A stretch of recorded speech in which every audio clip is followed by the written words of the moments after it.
Champion দল মোহাম্মদ আলামিন এবং বাবু ইসলাম তাদেরকে আমি উপহারের জন্য আবেদন করছি।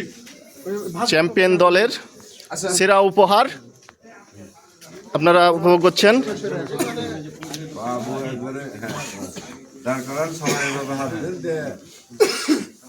তালি হোক, গণতালির বাজতে প্রাইজটি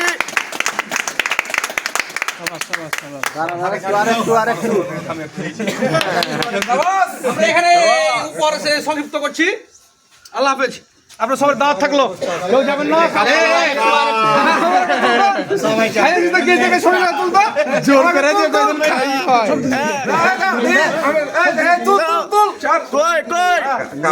উল্লাস কই উল্লাস আপনি বাইকেন নাকি? আপনি বাইকেন আবার